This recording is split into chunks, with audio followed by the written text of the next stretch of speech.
Assalamualaikum warahmatullahi wabarakatuh. Kami dari Sekolah SMA N1 Widodaren kelas 10I. Perkenalkan, nama saya Zahra Hafsatun Hasanah, nomor absen 38.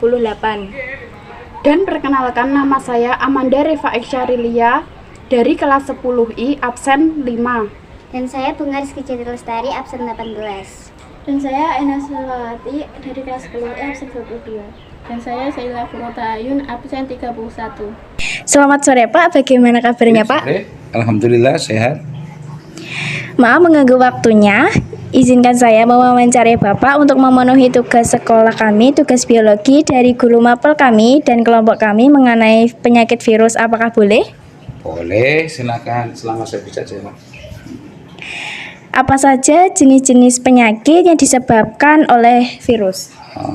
Di antaranya yang pertama adalah hepatitis. Itu macam-macam ya, ada hepatitis A, B, C dan lainnya. Kemudian penyakit AIDS, dan juga yang baru-baru ini tahun-tahun kemarin barusan marak, yaitu COVID-19. Terima kasih Pak sudah menjawab pertanyaan saya. Selanjutnya pertanyaan yang kedua akan bertanya adalah teman saya. Pertanyaan yang kedua adalah, virus apa yang menjadi penyebab dari penyakit tersebut? Kalau hepatitis, itu hepatitis A namanya virusnya virus hepatitis A. Kalau hepatitis B, virusnya juga hepatitis B. Kemudian kalau AIDS itu disebabkan oleh virus HIV atau Human Immunodeficiency Virus. Kemudian COVID-19 itu disebabkan oleh coronavirus. Terima kasih Pak sudah menjawab soal-soalnya. Selanjutnya, pertanyaan yang ketiga, bagaimana virus itu dapat menyebar, Pak? Penularannya maksudnya? Penularannya, kalau hepatitis itu kebanyakan dari biasanya dari lingkungan yang kurang sehat, ya, terutama misalkan buang kotoran di sembarang tempat yang tidak pada tempatnya, misalnya seperti itu. Banyak yang dari makanan-makanan, biasanya makanan yang sudah tercemar oleh virus hepatitis itu, dia nyucinya kurang bersih, masaknya kurang matang, nah ini bisa nyebar ke orang lain. Nah, biasanya nyebarnya dari tinja, bisa juga dari alat suntik, misalnya tidak digunakan untuk satu orang, misalnya seperti itu. Itu untuk hepatitis. Untuk HIV/AIDS itu banyak ya, bisa disebabkan oleh misalkan ibu yang sudah terinfeksi menularkan kepada janinnya atau anaknya, misalkan dari orang ke orang lain, misalkan dengan ini dengan hubungan yang sudah di luar batas, misalkan hubungan bebas seperti itu, atau juga lewat jarum suntik atau infus juga bisa.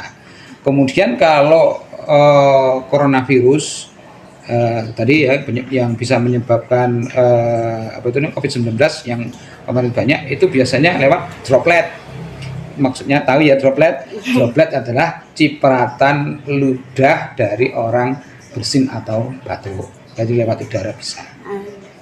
Oh iya deh. Makasih ya Pak ya sudah menjawab pertanyaan ketiga ini. Selanjutnya akan bertanya ke pertanyaan 4 teman saya. Baik Pak, pertanyaan selanjutnya, seperti apa ciri-ciri penyakit tersebut? Oh iya, yang pertama kali hepatitis ya. Hepatitis atau penyakit kuning, orang Indonesia bilang, itu ditandai dengan biasanya nyeri ulu hati, terutama di sore hari, mual-mual, muntah-muntah, terus kotorannya pucat ya. Jadi kotorannya warnanya tidak seperti tinja seperti biasanya, tapi warnanya pucat.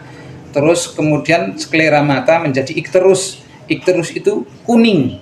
Nah, terus air kencingnya warnanya kemerahan seperti teh. Kalau hepatitis itu karena yang diserang sistem kekebalan tubuh, orang itu mudah kena penyakit lain. Jadi misalkan batuk terus-menerus nggak bisa sembuh, diare terus-menerus tidak sembuh, terus gatal-gatal juga seperti itu, terus nggak bisa sembuh seperti itu, dan badannya semakin mengurus.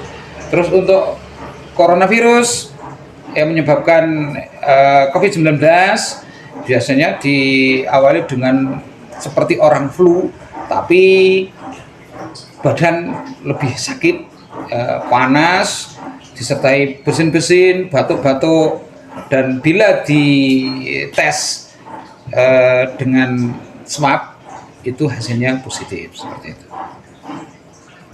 Baik Pak, terima kasih telah menjawab pertanyaan saya. Selanjutnya akan dipertanyakan oleh teman saya.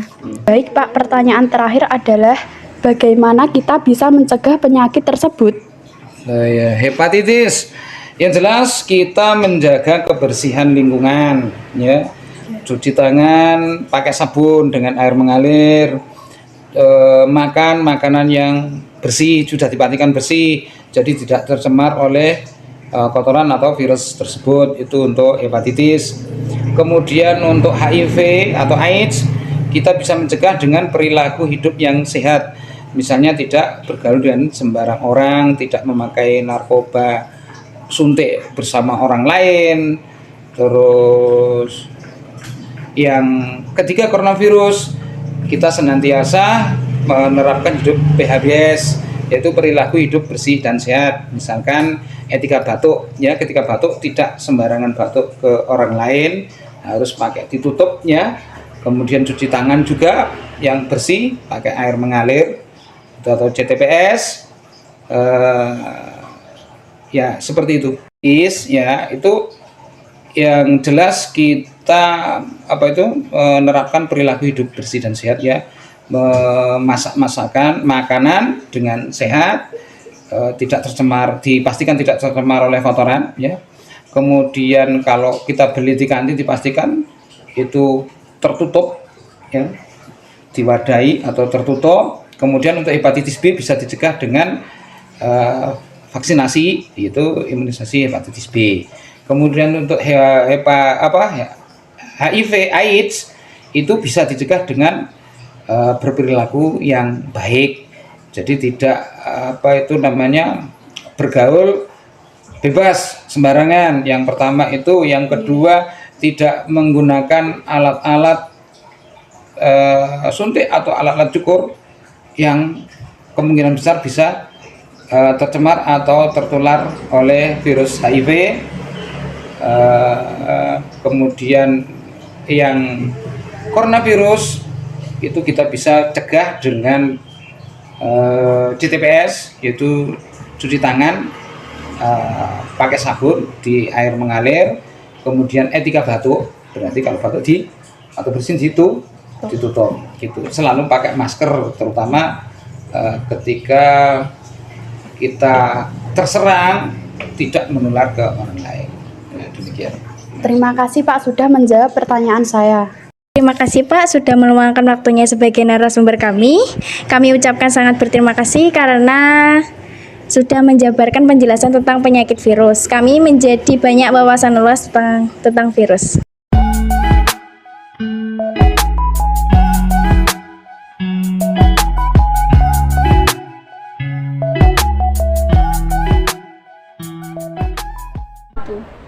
Sekian dari kami. Wassalamualaikum warahmatullahi wabarakatuh.